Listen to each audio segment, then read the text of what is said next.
Hello दोस्तों, आपके अपने YouTube चैनल रिजल्ट गुरु अमीर सर में हार्दिक अभिनंदन है, स्वागत है। देखिए, आज मैं लेकर के आया हूँ द्विघात समीकरण। इसके पहले 3 चैप्टर का ऑब्जेक्टिव क्वेश्चन और उसका जो सॉल्यूशन है वो मैं आपको बता चुका हूँ। आज ये चौथा चैप्टर है आपके मैथ का, बीटीबीसी का जो मैथ है, उस मैथ का ये चौथा चैप्टर है जिसका नाम है द्विघात समीकरण। उस द्विघात समीकरण का आज मैं फॉर्मूला और कॉन्सेप्ट लेकर आया हूँ विद सॉल्यूशन। इसको ध्यान से देखेंगे, ध्यान से समझेंगे। अगर आप इतने फार्मूला को आप समझ जाते हैं, इस कॉन्सेप्ट को समझ जाते हैं, तो ऑब्जेक्टिव आपका बन जाएगा आसानी से।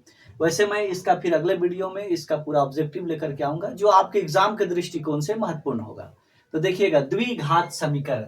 द्विघात समीकरण का जो घात के जो सबसे ज़्यादा संख्या होता है वो होता है 2। क्योंकि देखिए, यहाँ पे जो द्विघात समीकरण का जो बेसिक जो समीकरण है वो है ax² + bx + c।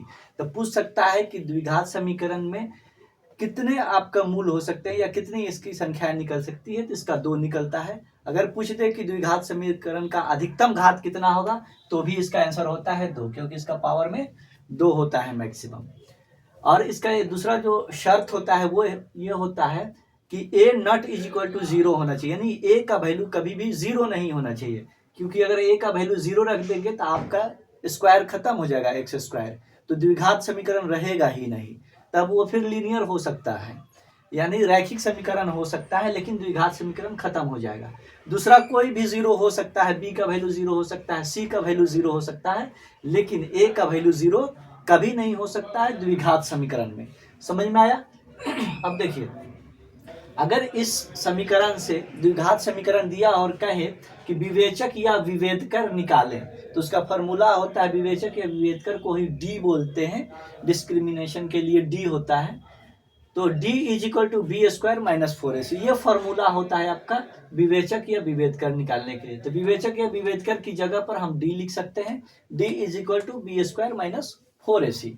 अब देखिए, अगर b² - 4ac ग्रेटर देन 0, यानी जो हम d का वैल्यू निकाल रहे हैं, विवेचक या विभेदकर का वैल्यू निकाल रहे हैं, वो अगर ज्यादा आ जाता है 0 से, यानी 1 आ जाए, 2 आ जाए, 3 आ जाए, पॉजिटिव में आ जाए, तो उसका मूल वास्तविक एवं भिन्न होगा। उसकी प्रकृति कैसी होगी? उसकी प्रकृति होगी, मूलों की प्रकृति होगी वास्तविक एवं भिन्न होगी। समझ में आया? कब?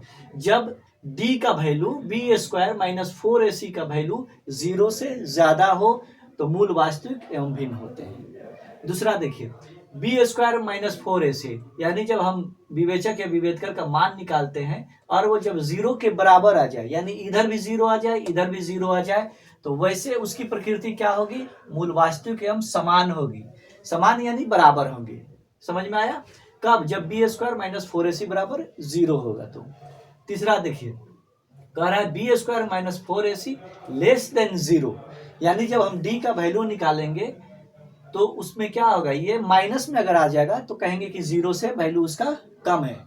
माइनस में जब भी आता है तो उसको मान लेते हैं कि उसका वैल्यू 0 से कम है। तो जब 0 से कम आएगा, यानी 0 बड़ा हो जाएगा और इधर b² - 4ac का वैल्यू कम हो जाएगा,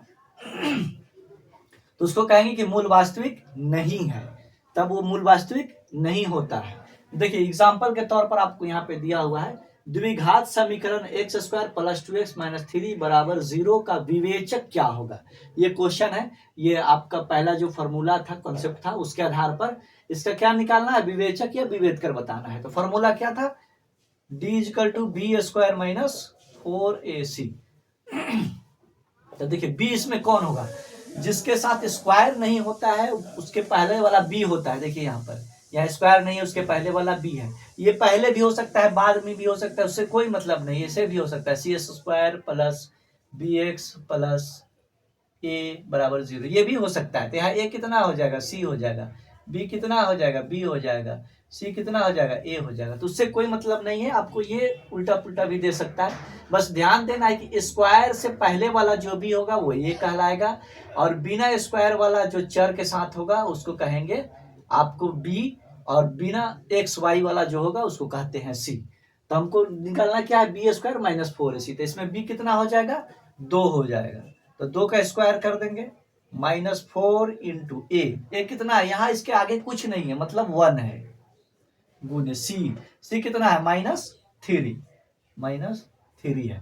अब इसको कर देंगे गुना, 2 दूनी 4, यहाँ पे 4 को 3 से गुना करेंगे, यहाँ भी माइनस यहाँ भी माइनस है, तो क्या हो जाएगा 4 तिहाई 12, प्लस में 12 हो जाएगा, 12 4 16 हो जाएगा। तो इसका आंसर कितना हो जाएगा, पहला का 16 हो जाएगा। द्विघात समीकरण x square plus 2x minus 3 बराबर 0 का विवेचक क्या होगा, 16 हो जाएगा। फिर से देख लीजिए, बी स्क्वायर माइनस 4ac, तो बी कितना है हमारा, यहाँ पे 2 है, माइनस 4, ए कितना है 1 है, और सी है माइनस 3, 4 तिहाई 12। समझ में आया। दूसरा देखिए, कह रहा है कि द्विघात समीकरण x square plus x minus 1 बराबर 0 के मूलों की प्रकृति बतानी है। यानी किस तरह की इसकी प्रकृति होगी, मूल वास्तविक एवं समान होगी, मूल वास्तविक एवं भिन्न होगी, या मूल वास्तविक नहीं होगी, इसकी प्रकृति बतानी है। तो इसके लिए हमको क्या करना है, चेक करना होगा। बी स्क्वायर माइनस 4ac निकाल कर, D is equal to B square minus 4ac पर हम निकाल कर चेक कर लेंगे। तो यहाँ पर भी b कितना है, यहाँ पर सिर्फ 1 है, तो 1 का स्क्वायर हो जाएगा। 4 इंटू ए कितना है 1 है, 1 रख देंगे। सी कितना है माइनस 1 है, माइनस 1 रख देंगे। इसको गुना करेंगे, देखिए फिर से सॉल्व करेंगे, 1 का स्क्वायर होगा तो कितना होगा 1 हो जाएगा। ये 4 यहाँ भी माइनस तब प्लस हो जाएगा, 4 1 5 हो जाएगा, 4 एकम 4 इज इक्वल टू 5। अब देखिए 5 कितना है, 0 से ज्यादा है, 0 से ज्यादा है यानी पहला है। देखिए यहाँ पर 5 हो जाएगा, 5 ग्रेटर देन 0 हो जाएगा, यानी 5 हमारा ज्यादा है किससे, 0 से, तो मूल वास्तविक एवं भिन्न होंगे। तो इसकी प्रकृति क्या हो जाएगी, मूल वास्तविक एवं भिन्न हो जाएगी। तो ये सिर्फ कॉन्सेप्ट था, इसके बाद भी हम बताएंगे। इसमें और भी कॉन्सेप्ट होता है कि पूछ देगा कि मूलों का योगफल ज्ञात कीजिए। तो मूलों का योगफल क्या होता है, आपको पता है कि अल्फा प्लस बीटा होता है माइनस बी बाई ए होता है। इसमें यह भी पूछ सकता है कि मूलों का गुणनफल क्या होगा, तो अल्फा बीटा हो जाएगा, सी बाई ए होता है। यह भी आपको याद रखने की जरूरत है, ये पूछ सकता है इसमें। दूसरा जो इसमें पूछता है वो समीकरण बनाने के लिए पूछता है कि कोई भी मूलों का योगफल और गुणनफल दे देगा और कहेगा कि इसका द्विघात समीकरण बनाइए, जैसे कि बहुपद में देता था, यहाँ भी दे देगा। प्रकृति पूछेगा कि बताइए इसकी प्रकृति क्या होगी, ये दे सकता है। या फिर कोई भी एक समीकरण दे देगा और कहेगा कि इसका मूल ज्ञात कीजिए गुणनखंड विधि से। तो गुणनखंड विधि आप लोग को पता है कि फर्स्ट गुणे थर्ड करके गुणनखंड विधि से निकाल लेते हैं। इस तरह के ही इसमें क्वेश्चन बनते हैं, और प्रकृति से रिलेटेड तो जरूर क्वेश्चन आपको एग्जाम में आता ही आता है, इसलिए ध्यान से इसको समझिएगा, पूरा वीडियो देखिएगा, स्किप नहीं कीजिएगा।